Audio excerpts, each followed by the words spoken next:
and with these proper site or these type of site conditions, forced us to use an Elgin system at this proper elevation. You know, there's a method to the madness of it all. All right.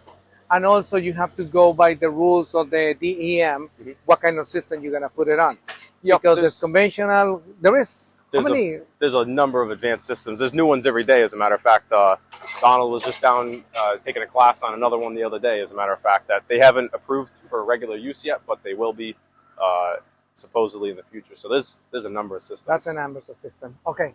Anything else when the person is going to buy a house and install a new septic system need to be concerned, or not concerned, but need to be aware on that? What is the recommendations that you provide to the clients? Before even getting to that point, if you're looking at buying a house, we recommend everyone that gets a septic inspection. So you get a professional out, they're checking a number of things to make sure that the system's either in good working order and it's compliant, or if it's not, we figure out what problems there is, if they're amenable, or if the entire system needs a replacement, like in this case. When you're buying a house, you want to make sure that it doesn't have a cesspool, or if it does, just be prepared to install a septic system, because that's the current regulation. Gotcha. Now, what do you see on your experience on septic system? What is the common denominator mistake from the owners?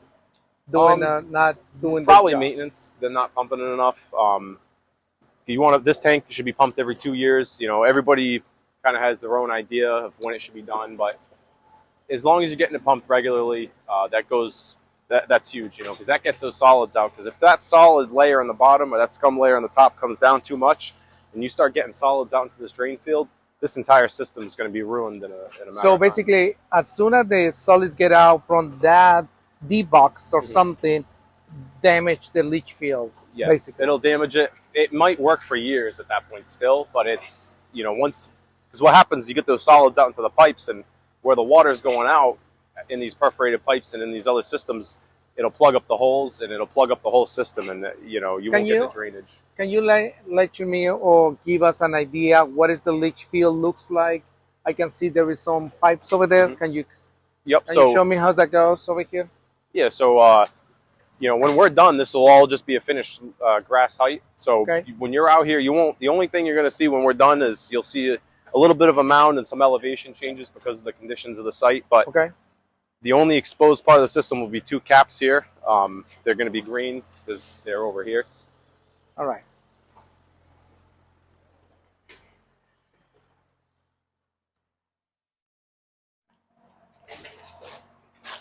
This is insane.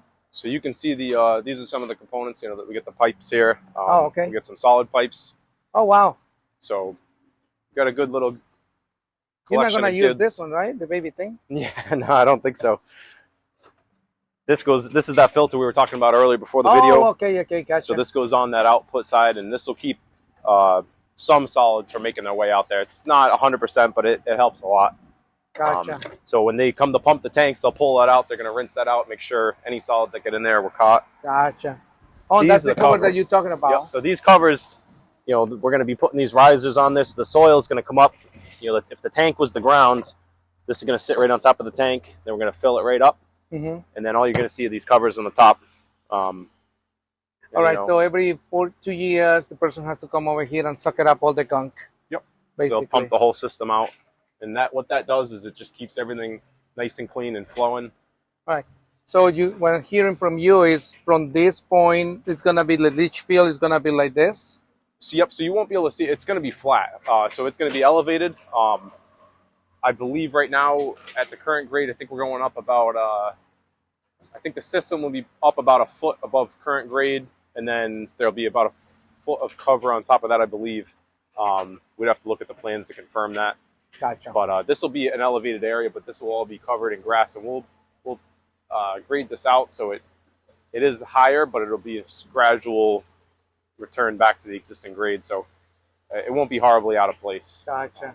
But you won't be able to see any pipes or any chambers or any type. There's no resemblance outside of an elevated mound.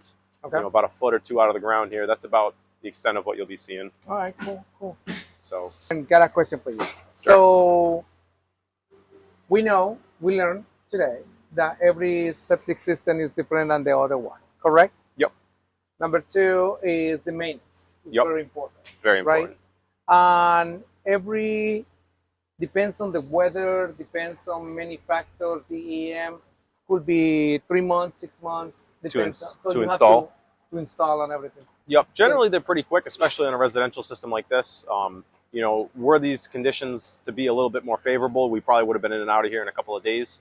But you can see us just fighting with the mud over here and the groundwater and surface water with all the rain we've been having. It's really going to back us up. Gotcha. Now, and this video is made only for educational purposes, as you know, there is no cookie cutter or like no, you gotta do it this way and this way, because depends on the land, depends on the conditions and everything. Exactly. It's gonna be that. Yep. You always want to just talk to a professional and they'll set you up. Yeah, talk with the professional. Nathan Fields over here. We got over there Mr. Donald Glatone. Donna. You know, how old is he? I think it's 70s. He's in his 70s. I forget now what he and said. it's still kicking, guys. It's still kicking. So 5 a.m. in the morning, it's still kicking. Every day. So he doesn't whine. Like, Nope, no whining. No whining. But that is amazing. All right, Nathan, thank you so much, man. Guys, I see you in the next one. I hope this video educate yourself a little bit on this one. But if you have any questions, reach out to them, or I can give you some connections to you. All right, guys, take care. I'll see you in the next one. Bye.